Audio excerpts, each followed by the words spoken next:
Nobody wants a single mother with baggage. My sister sneered at her own wedding, but what her groom did next left the entire room silent. I was reviewing a small business expense report in my apartment on Beacon Lane in Bellingham, Washington. The early autumn light filtered through the window blinds, casting soft gold on the papers spread across my desk.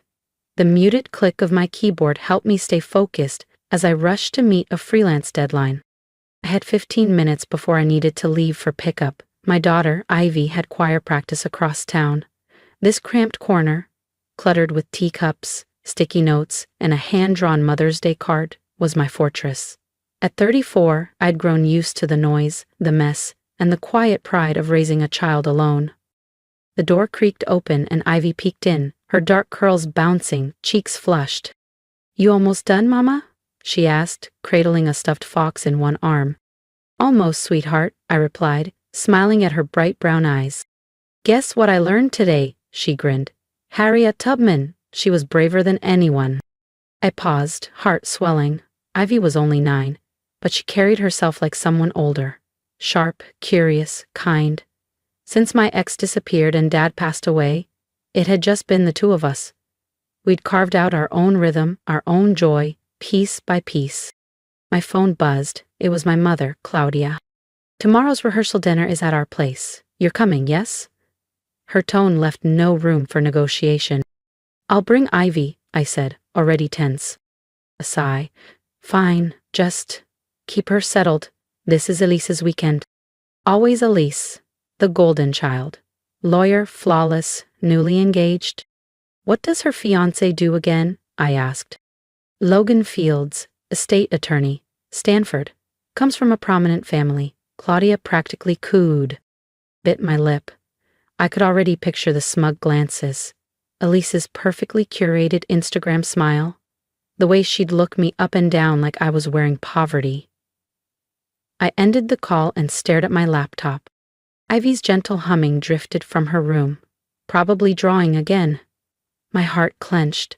She noticed the cold shoulders, the subtle digs, but she never complained. Neither did I. Tomorrow we'd walk into Claudia's sprawling colonial mansion on Evergreen Avenue, heads high.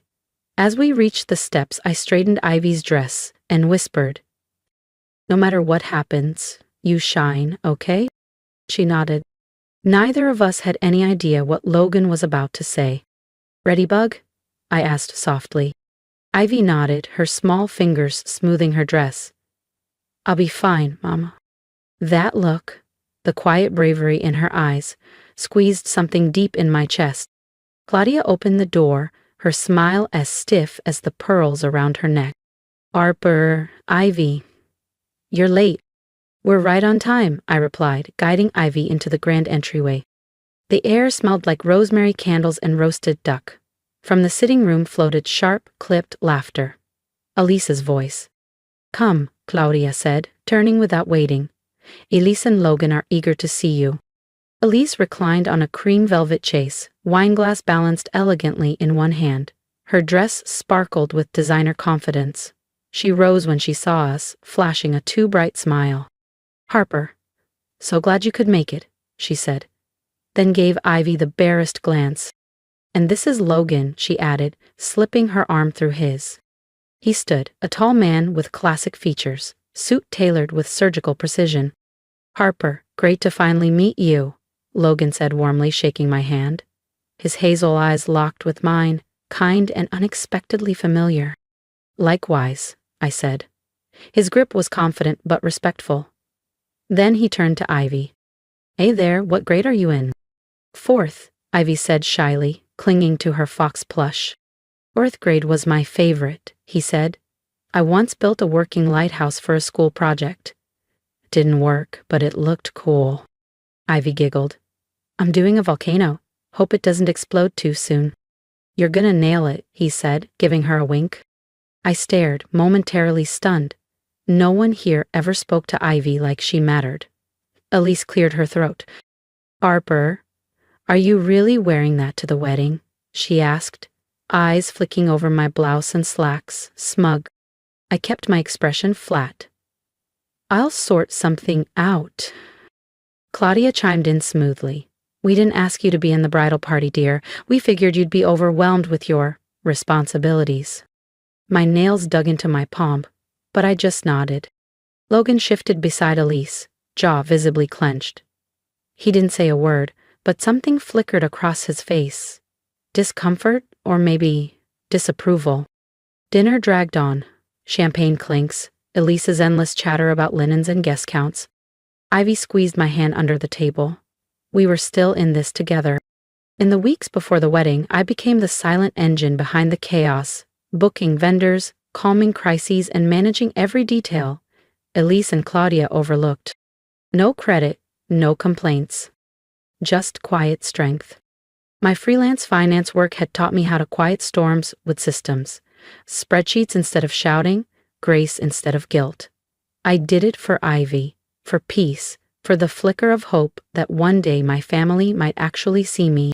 One evening I sat alone in Claudia's study, buried in floral invoices, seating charts, and half-filled RSVPs. The room smelled like lilacs and lemon oil. I was gently correcting a guest's misspelled name when Logan appeared in the doorway, holding 2 mugs. "Coffee?" he asked, walking in and setting one beside me. I blinked, surprised. "Thanks, I'm just fixing a seating mix-up. Elise accidentally invited her old college rival." He chuckled, settling across from me. "You do know you're basically running this wedding, right?" I shrugged. "Someone has to." He looked down at my precisely labeled folders, his gaze lingering. "This is incredible, seriously." A flush crept into my cheeks. "It's just what I do." Logan tilted his head. "Do you believe in déjà vu? Like, you've met someone before, even if you haven't?" I froze, my pen hovering. "Maybe. Why?" "Do you know anyone named Emily?" he asked, his voice lower. A chill crept over my skin. My breath caught. Something shifted. Deep. Unnamed. I didn't know why it mattered. But it did. Days later my phone buzzed. Logan's name glowed on the screen. "Harper, I need to talk," he said, voice low and urgent. "I want you to be Elise's maid of honor." I nearly dropped the phone. "Logan, Elise didn't even ask me to be a bridesmaid." "I know," he said. "I told her it mattered, that you matter." His words cracked something open inside me. "I don't want to cause a scene," I murmured. "I'll handle it, just say yes." There was a long silence. Then, "Okay," I whispered. The next morning, Claudia called. Her voice was razor sharp. "Harper, what were you thinking? Elise is beside herself. You just had to make it about you." "I didn't ask," I said quietly. "Logan did." She scoffed. "Of course. You're always the victim. Don't ruin your sister's wedding." I stared out the window. Ivy was twirling in the yard, the wind catching her dress like a kite. "If Elise doesn't want me there," I said, voice steady, "she can tell me. I'll step back." "You can't," Claudia snapped. "Logan's told everyone. Don't make this worse." And just when I thought the real drama had already played out behind the scenes, Logan stepped up to the microphone at the wedding reception and said something no one saw coming. "If you've been holding your breath like I was, don't forget to subscribe so you don't miss what happened next. Because trust me, the best part is just beginning." I hung up, hands shaking. Doubt crept in, but Ivy's soft giggle from the other room pulled me back to center. I was doing this. For her, for me, and maybe, finally, for the chance to be seen. The night before the wedding, sleep wouldn't come. Claudia's voice echoed like static. Accusations, blame, that icy warning. Elise hadn't called. Not a message, not a word. Her silence hurt more than anything she could have said. But Logan's voice, his quiet insistence that I mattered, helped me stay grounded. Ivy's snores drifted through the wall. Tomorrow we'd walk through fire. Together. The wedding at St. Andrew's Chapel in Bellingham shimmered like a page torn from a magazine. White roses, gold runners, cathedral light filtering through stained glass. It was Elise's day, and everything gleamed. I arrived early with Ivy. My sky blue dress was simple, chosen to be respectful but elegant. Ivy, in her tiny navy blazer and silver shoes, held my hand tightly. "You look amazing, Mama," she whispered. "Thanks, baby," I said, kissing her forehead. Inside the bridal suite, Elise was a flurry of satin and hairspray, bridesmaids fluttering around her like birds. She barely acknowledged me. Her jaw was locked.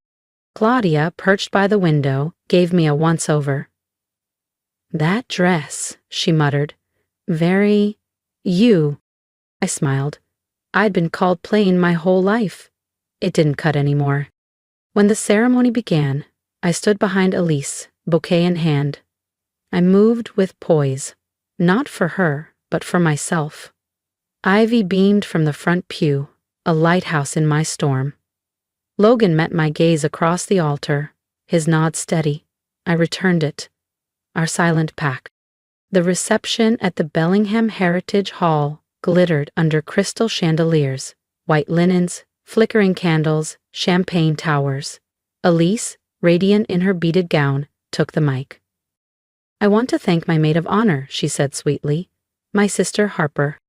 I smiled faintly as applause rose. Then her voice shifted, sweet turning sharp. "Harper's a single mom, raising a kid all by herself. So brave, right? I mean, no one's ever really chosen her." The air thickened. A few guests chuckled, unsure. "Still available, by the way," Elise added. "Anyone want to take home a used model with a bonus kit?" Laughter burst like shattered glass. Ivy's hand gripped mine. I couldn't breathe. Claudia stood, grinning. Our Harper's always been the quiet one. Reliable.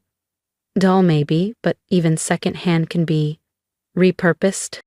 My vision blurred. I stood, about to walk out. Then a chair scraped. Logan stood, face flushed, hands clenched. The room froze. He walked to Elise and took the mic. "I need to say something," he said, voice taut with fury. Elise laughed weakly. "Logan, what are you?" He raised a hand, silencing her.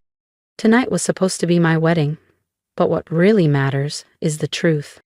Logan looked directly at me, his voice clear and shaking with emotion. "Harper and I didn't meet last month. We met years ago, when my little sister Emily was dying of leukemia." Gasps rippled through the reception hall. I stood frozen, pulse roaring in my ears. "Harper wasn't just some volunteer," Logan continued, eyes locked on Elise and Claudia. "She was the one who brought books, sang songs, stayed late when nurses couldn't. She was Emily's light in the darkest hours." He turned, scanning the room, and she brought her daughter, Ivy, just 5 at the time, who drew pictures for Emily every week, made her laugh, gave her joy right to the end. He looked at Claudia and Elise. "And tonight you tried to humiliate them. You mocked the very people who carried my sister through her final days." Elise's face fell. "Logan, please. I'm calling off this wedding," he said firmly. A collective gasp echoed through the room. A glass shattered in the back. Claudia stood, pale. "You don't know what you're doing." "I know exactly what I'm doing," Logan said. "Send me the bill. I won't be part of this cruelty." He turned to Ivy and knelt. "Thank you for being the bright star that you are." Then he stood and extended his hand toward me. "Harper, come with me." My hand found his, Ivy beside me. We walked out together, past Elise's tears, past Claudia's glare, past a room too stunned to move. We didn't look back. Later, we sat on the quiet deck of Crescent Bay Grill, a waterfront restaurant overlooking the waves. String lights glowed above us, the sea breeze brushing against our skin. For the first time all day, I breathed. Ivy traced shapes on the wooden table, peaceful in her own world. Logan watched her with a gentleness that reminded me of my father. Steady, protective, kind. Our plates sat untouched. Logan finally broke the silence. "I'm sorry. For the speech, for the chaos, for all of it. You don't need to apologize for their behavior," I said quietly. "You stood up when no one else ever has. That's more than enough." He nodded, then looked at me with quiet gravity. "I owe you the truth. About Elise. About why I was with her. I didn't ask, but I listened. After Emily died, I was drowning, he said. Elise was loud, a distraction. At first that felt like healing. I nodded. I understand that kind of escape. But it faded. She never asked about Emily. Never cared. He looked at me, and when I saw you again, everything clicked. His phone buzzed. Elise's name. He silenced it. She'll keep calling, I said softly. I'm done, Logan said firmly, staring at the silent phone. She'll hear from my lawyer. Ivy looked up from her napkin sketch, a lighthouse glowing against a starry sky. She gave us a quiet smile, her way of saying she understood more than we realized. Ivy, Logan said gently, do you remember the drawings you made at the hospital? The ones with stars and planets? Her brow furrowed. For the lady with no hair? She liked space? Logan smiled, eyes misty. That was my sister, Emily. She kept your drawings by her bed. You made her happy. Ivy blinked. She said I was funny. You were her hero, Logan said softly. The waves crashed beneath the deck, but the silence that followed felt like peace.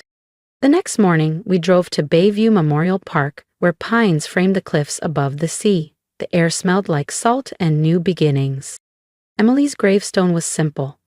Beloved, brave, bright. Logan knelt, laying down fresh daisies, her favorite. I stood close, Ivy's hand in mine. From her coat pocket, Ivy pulled a stone she'd painted the night before. A yellow sun surrounded by stars. I made this for her, she whispered, placing it gently beside the flowers. Thank you for liking my drawings. Logan's breath hitched. I rested my hand on his back. She'd love it, he said, voice catching. We stood there in silence, hands intertwined, hearts open. I closed my eyes, whispering, Thank you, Emily, for bringing us together. The wind stirred softly, warm like a laugh. As we walked back to the car, Logan took my hand. I didn't pull away. The world felt lighter. Ivy skipped ahead, humming. For the first time in years, I felt something I hadn't dared to believe in, hope. A year later, I stood in front of a brick office on Laurel Street in downtown Bellingham. Ivy curled along the windows. A hand-painted sign read, Harper Wells Financial Services. You should have your name on the door, Logan had said. People need to know who the magic comes from. Inside, the walls were light gray. Soft music played, and Ivy's artwork lined the space behind my desk. Business was steady, my reputation growing. Ivy, now 11, was blossoming. Soccer team captain, class ambassador, beaming with pride. Logan never missed a game, a spelling test, or a night on the couch. We weren't married, yet, but we were already a family. As for Elise and Claudia, their voices faded. Elise's career never recovered. Claudia left voicemails, half apologies wrapped in blame. I never called back. It was Christmas Eve. Our living room glowed with soft lights. Ivy slept on the couch, curled under a fleece blanket. The trees sparkled. My heart was full. Logan sat beside me, cocoa in hand. Then he shifted and pulled a small box from his pocket. I've been waiting for the right moment, he said. My heart fluttered. What's that? He opened the box. Inside was a delicate emerald ring, vintage, beautiful. It was Emily's, he said. She told me, give this to the one who teaches you what love really means. That's you, Harper. Tears slipped down my cheeks. Will you marry me? He asked. Let's build this life, for real. I looked at Ivy, at the ring, at the man who saw me when no one else did. We're already a family, I whispered. But yes, let's make it official. Outside, snow began to fall, wrapping our beginning in quiet light. To everyone listening, thank you for sharing this journey. If this story touched your heart, hit that subscribe button and join our little family. There are more stories to tell. Stay strong, stay kind, and I'll see you in the next one.